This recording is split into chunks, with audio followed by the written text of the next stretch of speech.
Hello again, everybody, and welcome to today's webinar on sales and technology efficiency, brought to you by the Canadian Professional Sales Association and our accredited partner, Agnes Lan of Change Connect. My name is Rupalin, and I will be moderating this session today. In this webinar with Agnes Lan, Vice President of Sales at Change Connect, you'll learn how to explain your proposition in a way that appeals to customers and outlines the value that you will be bringing to the table.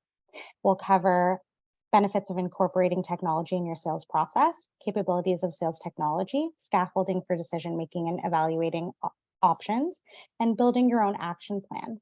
Your host today is Agnes Lan, VP of Business Development at Change Connect, offering customized solutions for small to mid-sized businesses with a focus on sales transformation to help them work more efficiently and effectively. They help businesses reconfigure their sales compensation structures to align with company objectives, implement sales training programs, revamp sales hiring processes, and provide scalable change to management for specific sales needs. Now, just for some quick housekeeping rules, please note that all of today's attendees have been placed on mute for the duration of the workshop, and that you can ask questions or make comments using the chat function in your Zoom dashboard. They will be addressed at the Q&A session at the end. This webinar will be recorded, and a link to the recording will be provided soon after. Now, without further ado, I'll hand it over to Agnes to start. Hey everyone, how's everyone's morning? I see some faces. I see some thumbs up. Fantastic. Love to see your faces if I can, only because that's going to help me understand whether I'm interacting with you appropriately. This world of COVID, if nothing else, have brought to us to the table is the fact that we actually are closer while being further apart, if that makes any sense. But that actually leads right into my conversation today, which is sales technology. So because of the change in the landscape, because outside pressure like COVID, the industry is forced to change very quickly, both on the technology side of having providers really advance their development path, but also with us, salespeople, right? We want to be able to be more efficient in our work, convert better. So that's sort of what the topic is about today. If you have any questions, I'm going to be on presentation mode, so I'm not going to be able to see you guys, but I am very open to you guys just jumping right in if you have a question. Don't have to wait. I mean, if it's on top of your mind, it's going to be on top of everyone else's mind. So let's get those addressed as you have the questions. Don't have to wait till the Q&A at the end. Okay? Rupalin, if you can keep an eye on chat, because I can't. Perfect. All right, let's get this started.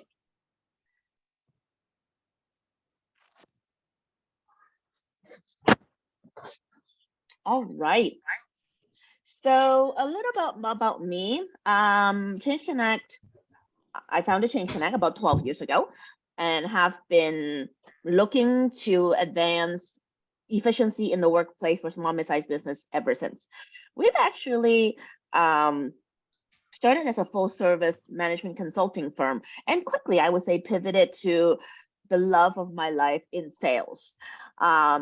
It's just, there's so many things that's fascinated about sales. It really isn't a black hole. It is, for me, maybe because of my engineering background, I find it very scientific, which is why the shift over we do a lot of technology work now. And before COVID, I would say 50% of our work is training, 50% of our work is strategy.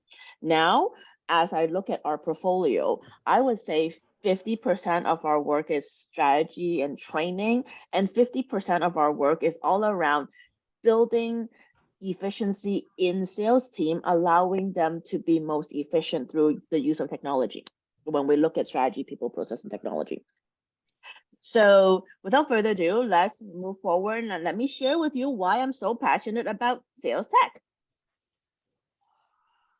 Few things that Rupalin was telling you about benefit in the sales, why do we need sales tech?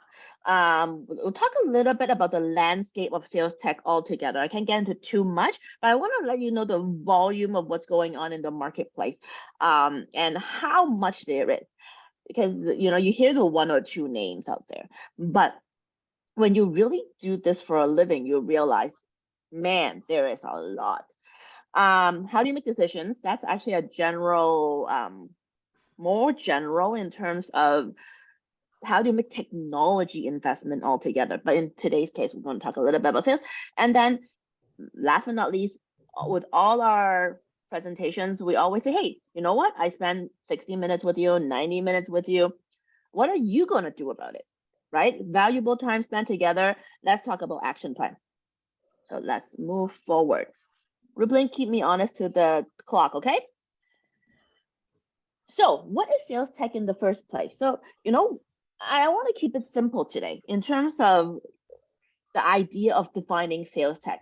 For me, sales tech is really just tools that allows me to produce or be more efficient, right? Driving productivity. If you think about a manager's role as a sales manager in particular, sales manager's role as being someone that must maximize the productivity of my sales team. If that is the role of a manager, then my job as a sales manager is to make sure that I find and equip my sales staff with tools that allow them to be productive. And one of those way of making sure that they're effective and productive is through the use of sales tech. But when we look at the idea of sales tech, okay, why do we make an investment? Because to be fair, nowadays sales tech is not cheap. Coming up with an ROI for these things, what does it mean, right? So number one, the idea of empowering your sales rep. I don't know about you, but sales rep at Change Connect get paid the most. That's just how sales rep is. Sales is king. So when you look at that, I don't want my sales reps typing in information, recording calls. Like, I don't want them to be doing any manual work. Let alone, I have clients, when they first come in to talk to me, they'll be like, oh yeah, my rep spent 3 hours a week giving me a report of their, well, number one, their forecast report, but number two, their pipeline report. And I'm like, that is still a thing. No, there should be 0 time spent for you to, as a manager, to understand everyone's pipeline and where it's at through the use of technology. So the first things first, if you or your rep is doing a lot of manual labor where you're like, oh man, I wish a machine can do it for me. There's likely a machine that can do it for you. Okay, so get those manual hours out there. Number two is a similar idea, right? The tedious stuff, the tedious task. So I don't want my reps to be up at night retyping notes. I don't want my reps to be, it's still a thing where you have a generic email and you have to cut and paste first names and reason why they call. And I don't want that to be on the plate of my reps. So how to get rid of that? Next is competitive advantage. So one of the things I find with manual labor, especially when you do it in masses, is the fact that reps are no longer thinking about it. They're just cutting and pasting now, right? They're too busy. We're not asking them to do value added work as a sales rep. We're asking them to do repetitive work as a sales rep. So when they're typing these emails, they're just typing what they cut and paste what the last message was, right? But it's not giving us a competitive advantage to understand client insight. It is not giving us any advantage in terms of our interaction with client, putting our reps, getting our reps to solve problems. So really not putting us in the best position. When I'm looking at sales rep, I'm sales tech, a few things jumps out at me in terms of what I'm looking to do. Number one, from a technology standpoint, number one is the idea of centralization.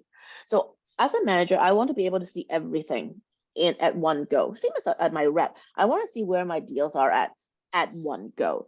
And we've been working with a lot of manufacturing clients lately. So also, I want to understand what is my sales forecast and my expected close. How is that related to material purchase, especially because today logistics and supply chain is a huge issue. So insight into pipeline allow us to be more efficient, not only in sales, it also allows us to be more efficient in the rest, this downstream activity operations. Okay, that's number one. Number two is efficiency. So talked about it. I want to reduce manual labor. My sales rep don't want to do manual labor. I don't want them to do manual labor. So what is that efficiency piece? Analytics is important, of course. If I can't see what's going on, I can't help them find strategy for it. I can't data model for it. I don't know, like I don't even know what is my most effective vertical, for example. So data analytics become a huge part of why we have sales tech. Now, moreover, let's talk generically across the company as well.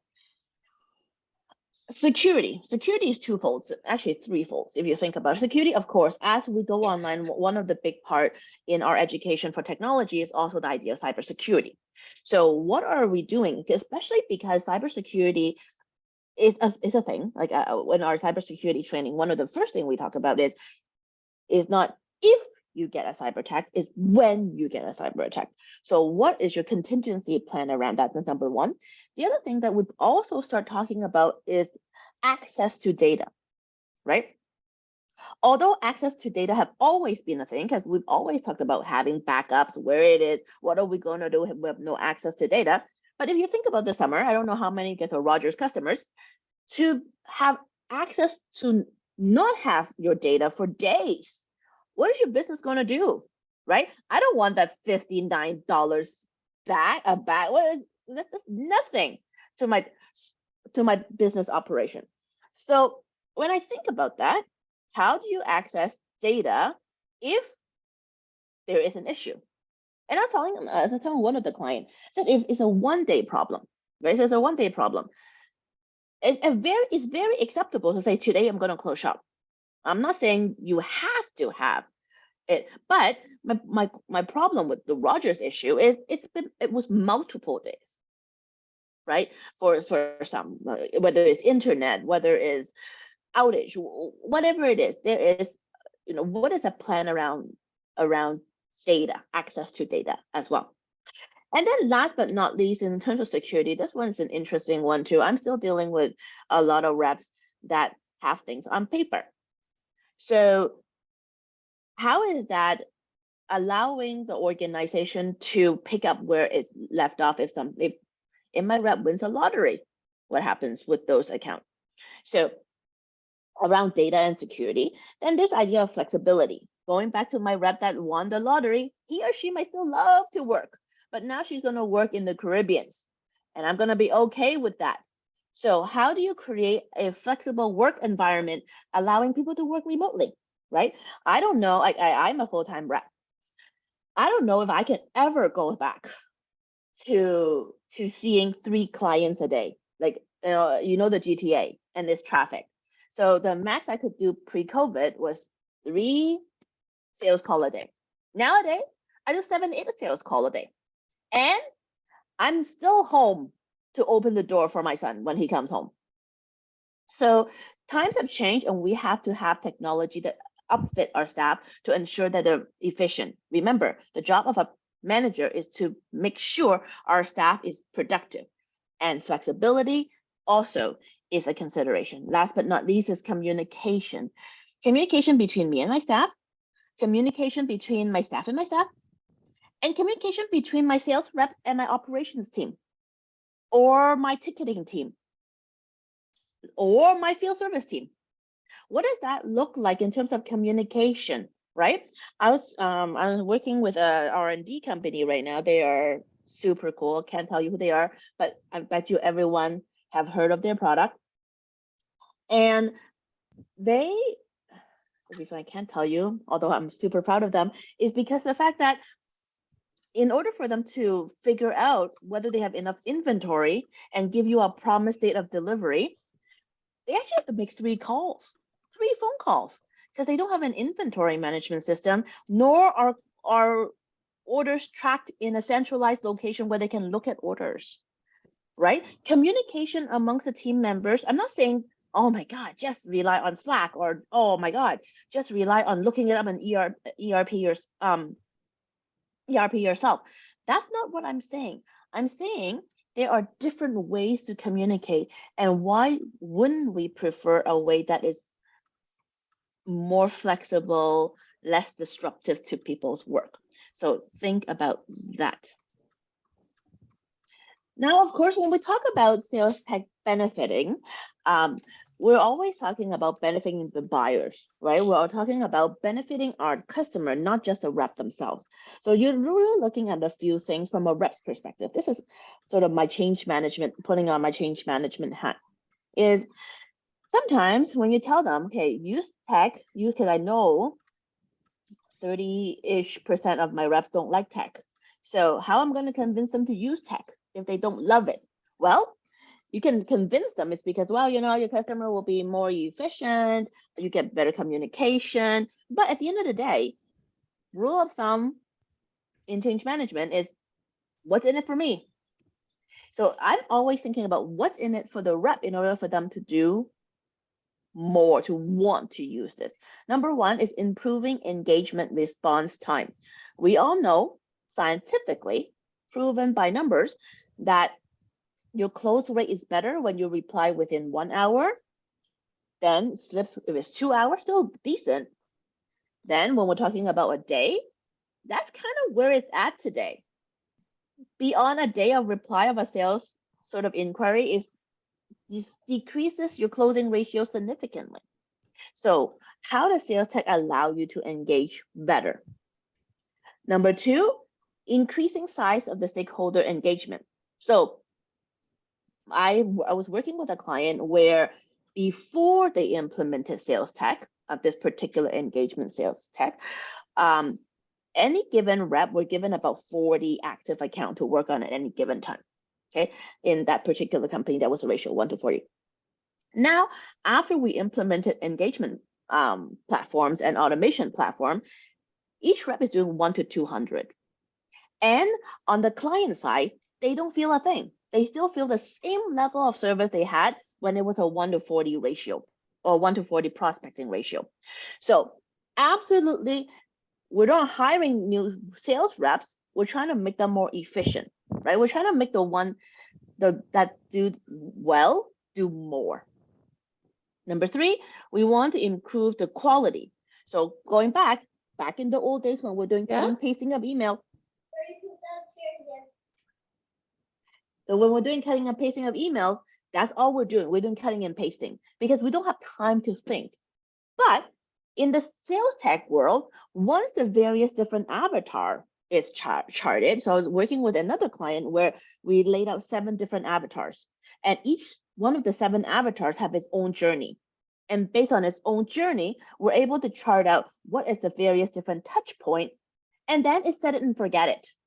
When they do this action, it triggered this response. If I send this email out, 7 days later, it'll send out this email. 7 days later, it'll send out this email. Then it will send out a video. And then it only stops when they reply to me. So, and it's targeted. So there will be, based on their behavior, a particular communication path that is pre-designed for that avatar, for that action. So tell me that is like it's unheard of in terms of the prep, but at the same time, once it's done, it's done. Plus, what I really, really love about these tech is it allows for a corporate entity to happen. It doesn't matter if you're talking to Sue or if you're talking to Brad. Similar emails is going to go out. Similar journey is going to go out. Nothing's going to fall through the crack. Or less will fall through the crack. Number 4, improving the quality of discovery. Now, when you're looking at sales tech. I was talking to someone this morning about Zoom Info. Everyone's wondering about Zoom Info, and it was one of the tech that we prescribe to client quite frequently. Partially is because there's a few technology tech in there that I found very useful personally as a rep.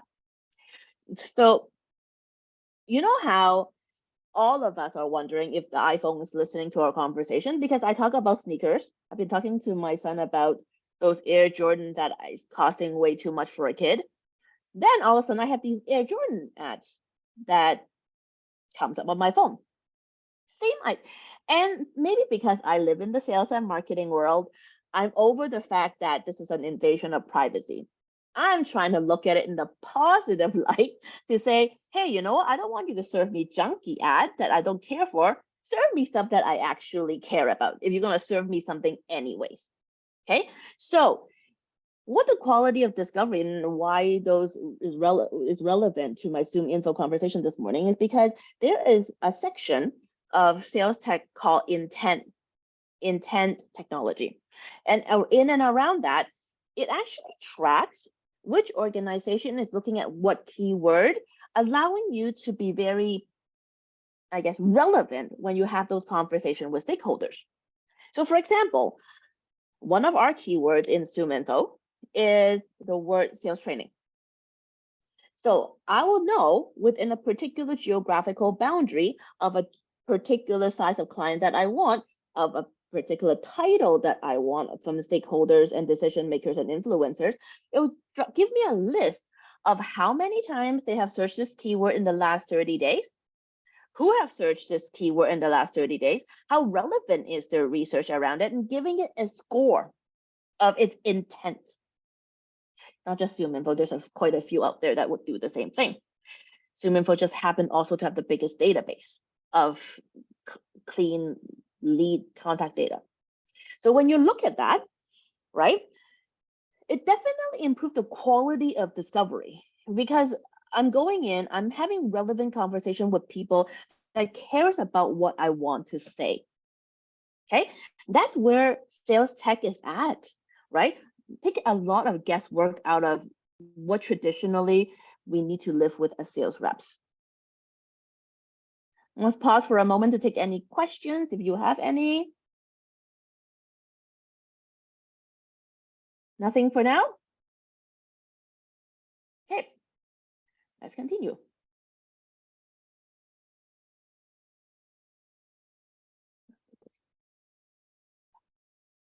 All right.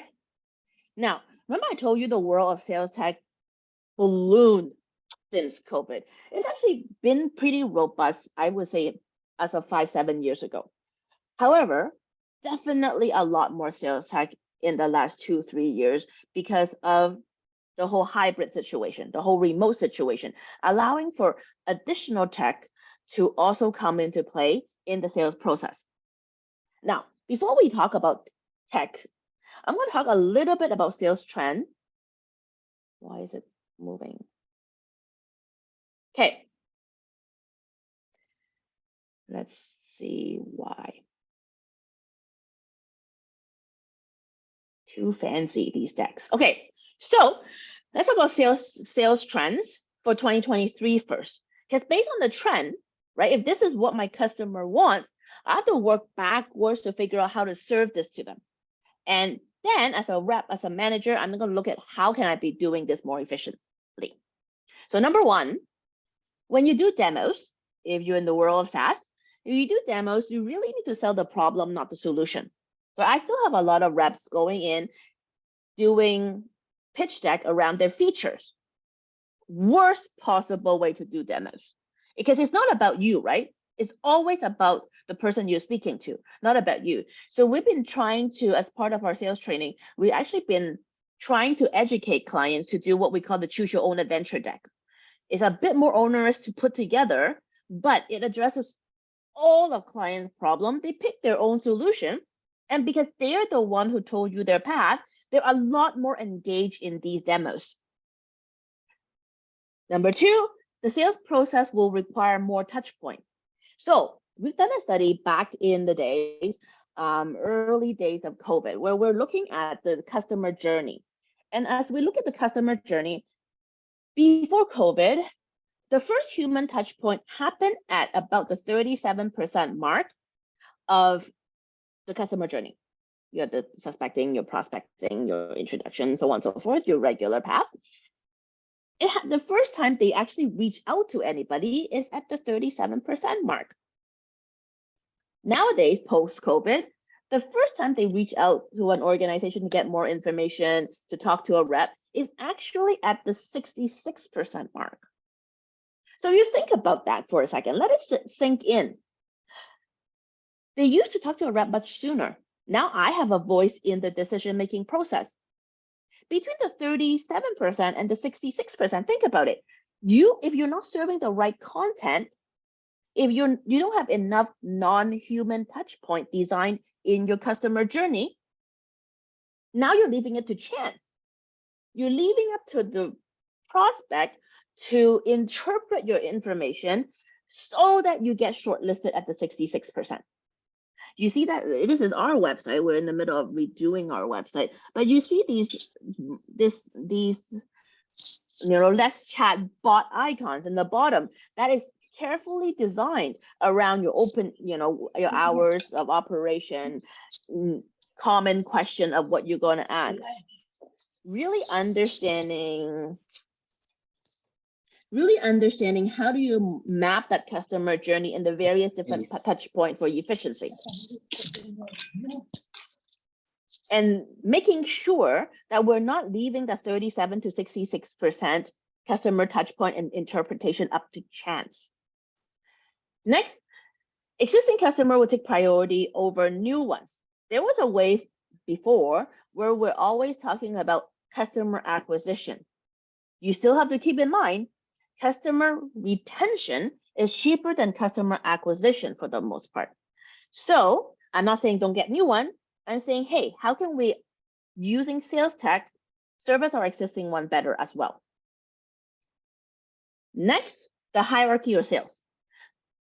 You also have, and this one is conflicting for me too, because nowadays everyone wants promotion every 9 months. And in the SaaS world, that's what it's designed for. People are moving laterally, they're moving with a small promotion every 9 months, moving up the ladder.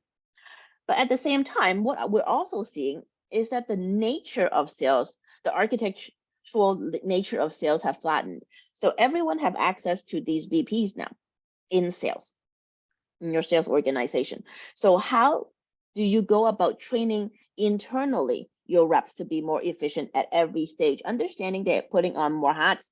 Everyone's want to move up the corporate ladder. What does that mean for internal enablement? There's a thought around specialization in the vertical market. So who do you service? Who do you service well? Making sure that our reps have the right language to service that particular industry. If you're a very technical, your product is very technical in nature. And that all resides with training, right? Do we have the appropriate training for our reps to speak fluently? Before, my reps just tend to open the door, right? They're opening the door, and then they'll drag a sales engineer in to explain the details.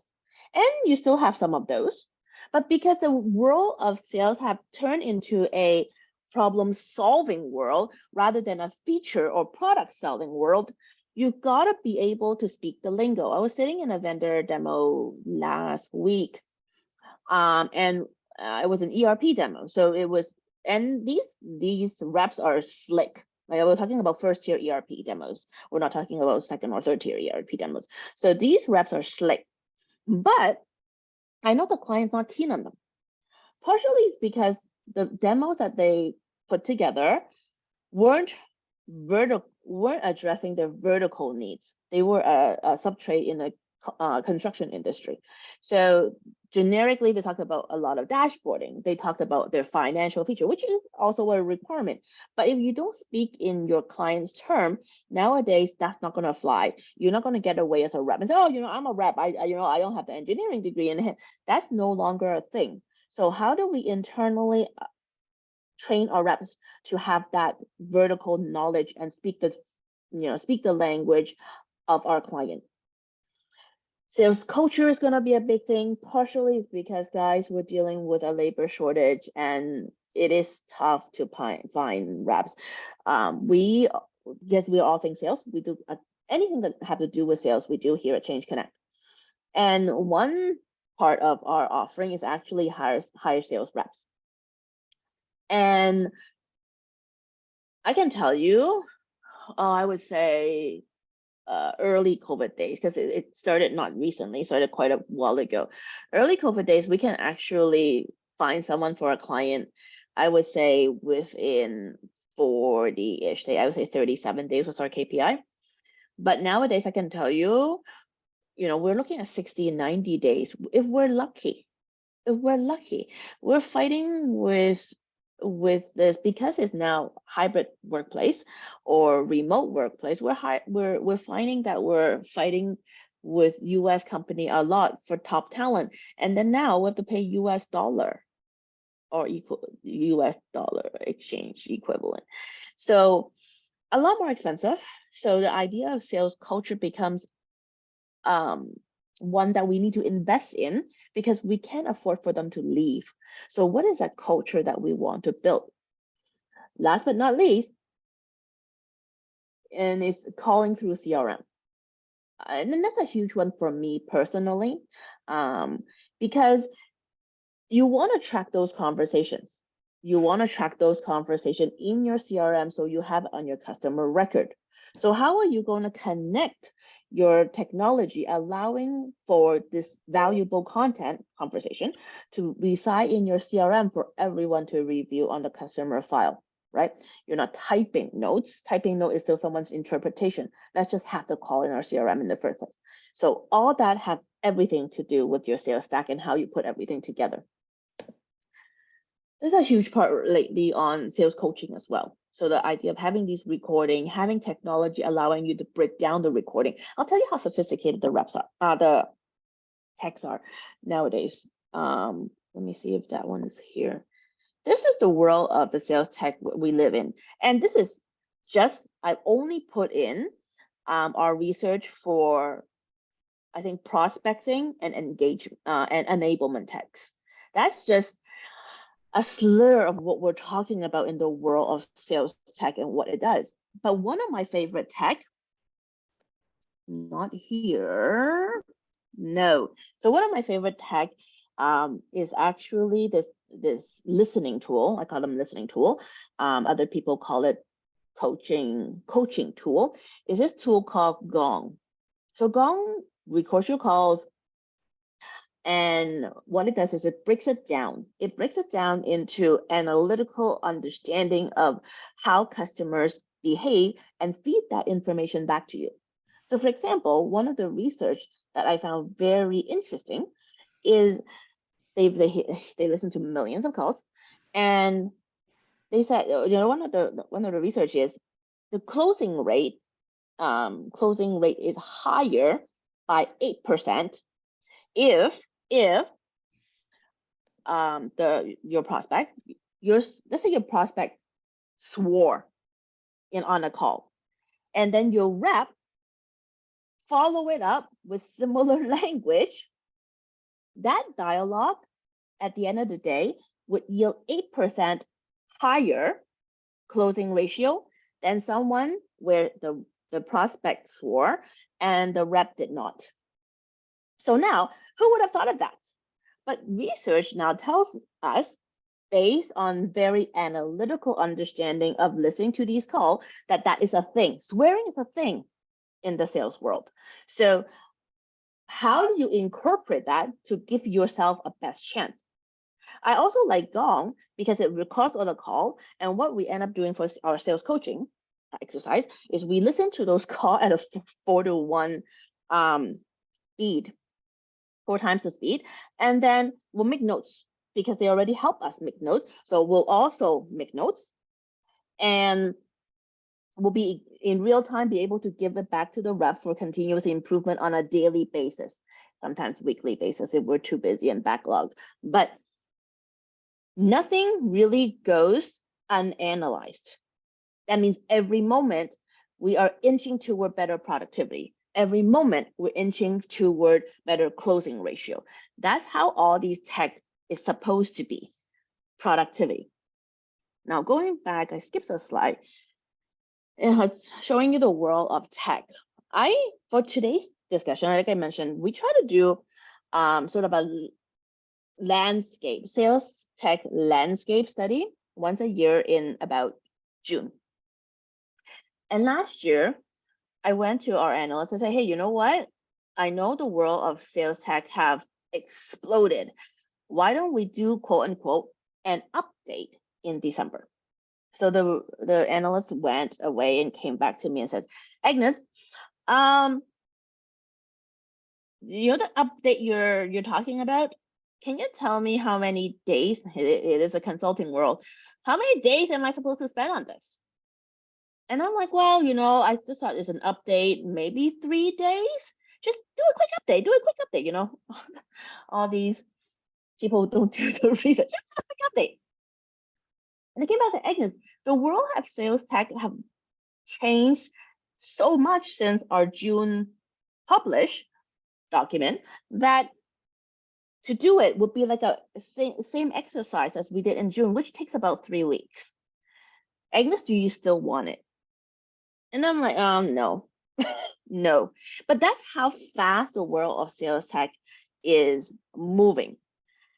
So for today's illustration purposes, I break it down to 5 different types of tech, but there's definitely more. So first is what we call the account and opportunity planning tech.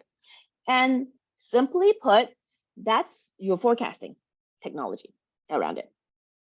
Next is your sales methodology workflow. That's your typical CRM. Following a particular playbook, getting you to make sure people follow structure.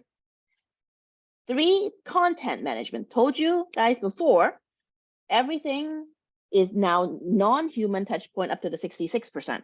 So content management become a huge part of the sales tech nowadays because you physically, you cannot do human touch point, then you have to rely on some non-human touch point. So how do we manage content around it and deliver the right content at the right time on the right platform? And that's the addition that we have to deal with, is what platform does our content need to be served so that the people that we intend for it to deliver to get the message. Number 4 is prospect engagement management. This one have everything to do with what I was just telling you. Now I have a prospect, I'm warming them up, the nurturing period. What are we doing to engage them and have a dialogue to make sure that we're inching along and be part of that shortlisted vendor list? 5 is what I talked to you about, Gong, the online training and the coaching delivery part. Yes, I can provide all types of productivity tools, but that doesn't replace the fact that my reps need a sales manager. My sales manager needs to do their job in strategizing with them, in helping them with their language, in coaching them, right? So there are also tools that allows you to be a better sales coach to your reps. So far, so good. Okay, so decision making in how we decide on what tech to use. Agnes says that there are thousands of techs out there, or maybe I just pick one. One's better than none, I'm sure, but is it the most relevant one? Are you going to get the return on investment that you need? So all that, let me give you a structure around it. Number 1, we want to analyze the options and require an understanding in your business. So what is it that your business needs, first and foremost, okay? Now, based on your needs, you want to look at the desirable or shortlisted technology that help you get there. So I always have these conversations with clients nowadays where I don't want you to go just see demos. Some people love to see demos because they get so fascinated with the shiny new toys out there. But when you see demos, my biggest concern, especially with the really good guys or the top, the the best in class technology company, they are also, because of where they are and who they are, they're also hiring the slickest salespeople. So if you allow the tech and the reps conversation to dictate your intent and your business goal, I think you divert from where you started in the first place, because they are so smooth. So I always start out with objectives, then go find tech that aligns with objectives. And I go ask very targeted questions to the reps around my objective. I don't get them to derail me and my thoughts and my shortlisting process. Then looking and doing the demo and looking understand of how do you marry my needs and the tech into really solving my day-to-day problem, and then having that scorecard to compare. So let me give you guys a scorecard, simple scorecard. So when we do tech vendor selection for clients, we go through what we call the 9-point system. So first 5 points is what we call system consideration. Okay, so system consideration, we break it down into 2 different set of consideration. We have the functional consideration, and then we have the non-functional consideration. So let me give you some samples. So when we do functional consideration, we're talking about number 1, functional fit. That's why you need to know what you want first, right? What is it that you require? Functional fit. Then I always talk about performance, right? Whether that is performance based on how rubber hits the road, and that's going to give me the performance I need, or sometimes you have these, remember the hourglass turning. It can also mean system performance in terms of generating reports, because we're not using tech for no reason. A lot of times we're using tech so that we can trend. We're using tech because I want to run reports. So how is that performance? Another functional consideration is compatibility. And in my world, I also lump in integration in there. Does it talk to my other systems at the moment, right? Does it talk to my finance system? Does it talk to my marketing system? So how is it integrated and compatible with my existing business? Non-functional consideration, of course, number 1 is price, right?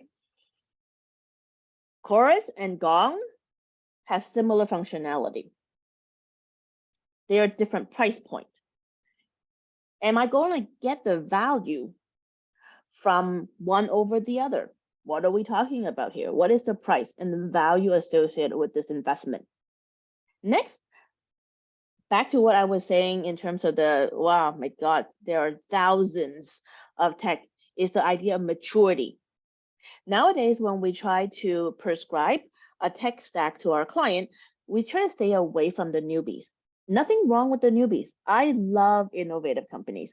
I love the way it is, but at a rate of about 30% of them being bought out, 30% of them being sort of folded in 2 years' time, it's hard for me to tell a client responsibly to do and invest in a tech that hasn't been around for more than 2 years. But if a client has a stomach for it, we'll talk about it. But generally, it doesn't make it to our recommendation list, partially because the world of sales tech is so robust. So what is the maturity level of that tech? Vendor consideration. So depending on what you're looking for, you might need a vendor to implement it for you, or the actual vendor the tech vendor can do it for you as well. So we'll talk about industry experience. Do they talk my language? Is the workflow designed for my industry? Because it's going to be easier if you are one of the service industry, for sure, because that's how they built the tech. Next is this ability. So does my vendor know what they're talking about, or they're all tech? For my service side, hey, what is the clarity around how they're going to service me? Are they articulate? Last but not least, from the service standpoint, I also want them to provide training, because I know, like going to the gym, it isn't like paying subscription and then all of a sudden my people are using it. We know that we only get the ROI on the tech investment if people are actually leveraging the tool. So if that is the case, what are the training requirement, and not just the one-time training requirement, also the ongoing training requirement associated with standing this tech up and getting full adoption from my reps. Any questions?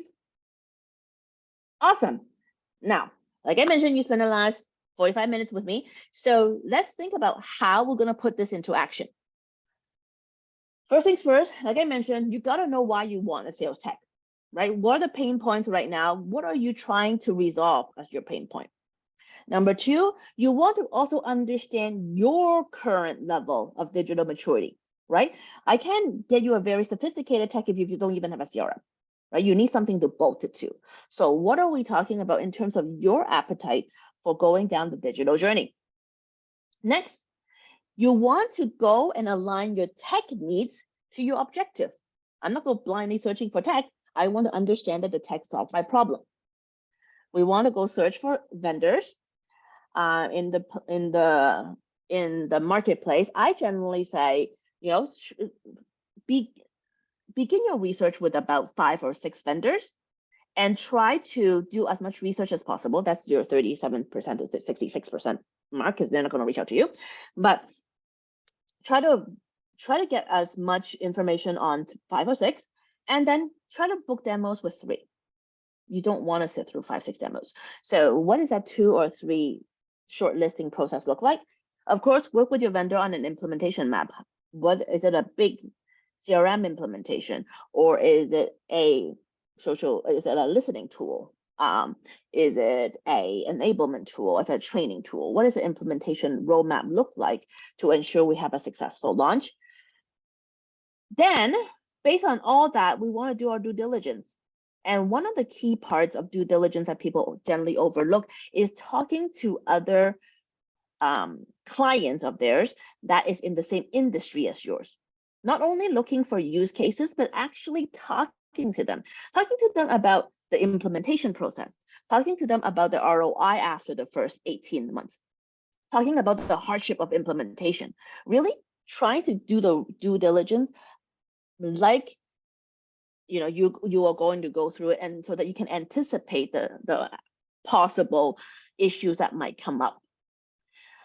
Of course, after that, there's onboarding and training. What does that look like? How do we actually get people on board, and going back through the digital adoption and really inching toward I would say 85-90% adoption rate? Then I'm pretty happy. Looping it back to your governance of tech and a feedback loop for continuous improvement. That's sort of my 8-step action plan for you. To wrap it off, I always say I have a grant for you. So there is a grant out there, if you guys don't know yet already, called Canada Digital Adoption Program, allowing for small mid-sized business to look into funding opportunities and taking your first step in tech. At Change Connect, we are a digital advisor. So if you want to talk about technology, let me know. It is I think getting the digital roadmap funded by the government is 90% covered. And then the organization with the roadmap can borrow up to $100,000 from BDC interest-free for 6 years. So to help sort of move your tech journey along, the government is really trying to make sure that our small mid-sized business in Canada is very competitive in the global marketplace. So I'm an open book here as well. We've done 200 CDAP since April. So definitely an open book if you have any question in that area. And with that, Riplin, I will open up to the floor and let you guys ask any questions. Thanks so much, Agnes. For anybody who has any questions on today's content, feel free to slot that into the chat and I can go ahead and read it out loud.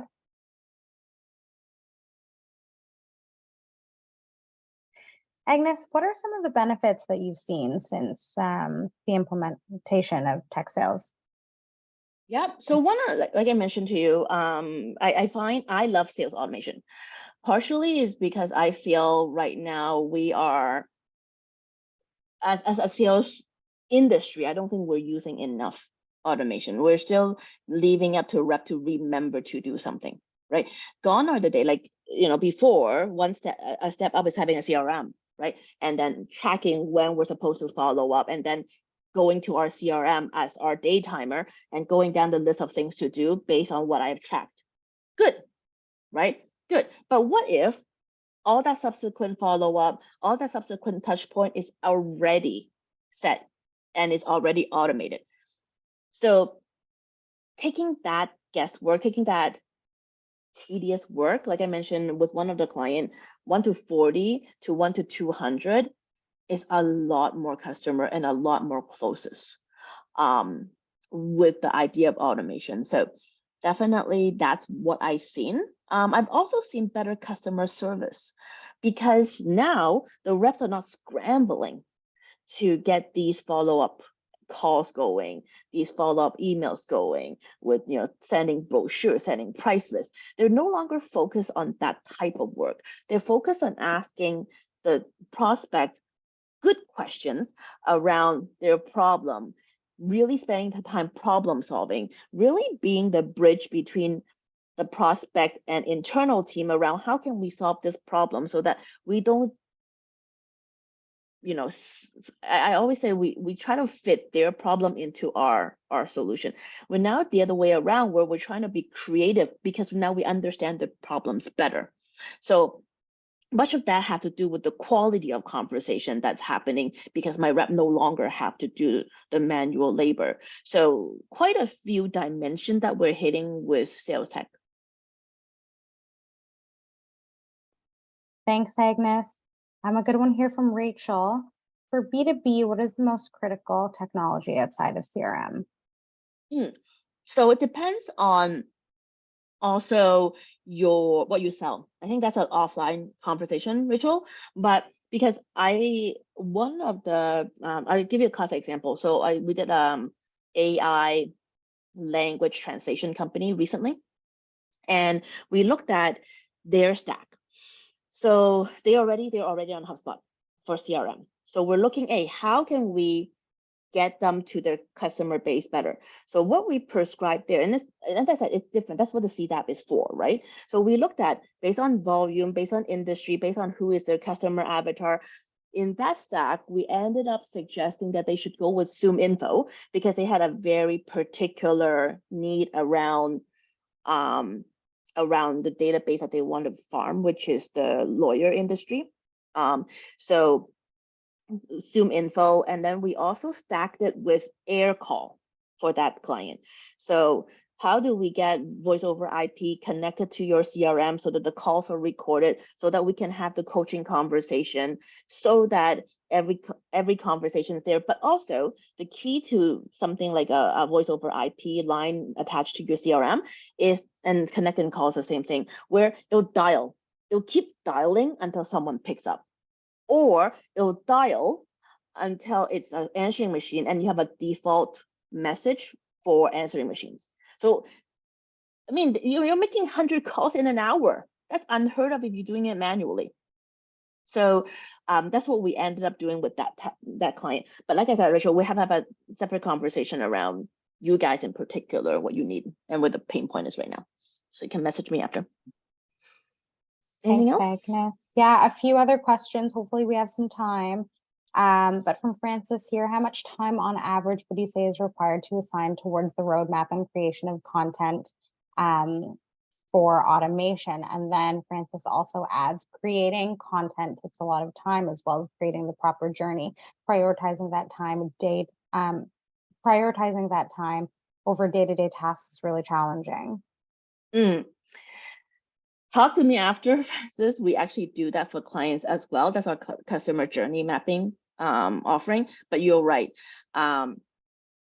What we normally do for a client is show them how to do it for one avatar, and then we get them to assign an internal team to follow the structure to do subsequent avatar, because consultants are not cheap. But you are absolutely right in that it takes a long time, even for us, and we do it professionally all day, every day. We need to work with the client, so we need your time, but that customer journey mapping exercise takes us between 6 to 8 weeks to do. So internally, if you're doing off the side of your desk, I would imagine much more than that. So it is it is this is as much science as it is an art, but it does take time because it's garbage in, garbage out. If you rush through the process as well, you're not going to get good quality content. You're not going to get good quality content. You're not going to get the conversion rate that you want. So exercise, it is time. Lots of time. Anything else? I think we have time for one more question from Fabiana here. Any recommendations that would improve international sales in particular? I think international sales have less to do with tech, because the tech itself is there for what it is. It is a matter of mapping to your customer journey to who your desired avatar is for the different region. So we work with Export Canada on just understanding the target audience in different culture, because we were just having this really robust conversation around our Italian in particular, but our European counterparts, we said we want to show up for dinner at 7, they show up for 9, and they think it's still okay, and Canadian doesn't think so. So they think it's a disrespect, and the problem is also they think it's a sign of disrespect, right? So we're trying to bridge a lot of the clients' cultural understanding, because it has nothing to do with disrespect in their world. So, but that has more to do with avatar than it has to do with tech, my dear. So we can have a separate conversation around culture, but I wouldn't say it's a tech conversation. And then the last one is a quick one, so I want to address that one. Percentage of investment for tech. It varies from company to company, but I've been telling clients definitely, and for small, I mean, my enterprise clients, we have another gauge, but for my small mid-sized client, I say when you're looking at spend, you really should be spending about 5-7% on tech at least, across the board, which not just sales tech, like across the board with your organization. If you're spending less than that, that means in general you are using human to bridge some of the manual labor that should be happening with technology. 12 o'clock on the dot. So I'm going to follow up with an email. Guys, I am an open book when it comes to tech. So if you need me, do that. I'm on LinkedIn. I think I'm like one of 3 Agnes Lans in the world. So you're not going to really miss me. Just add me on LinkedIn. I'll chat with you there. Thank you so much, Agnes, and thank you to everybody who's joined us today. For everyone wondering, the session has been recorded and will be sent out to everybody afterwards.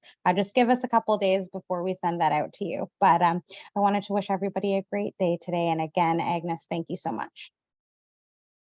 Thanks so much, Abed. Bye-bye. Bye.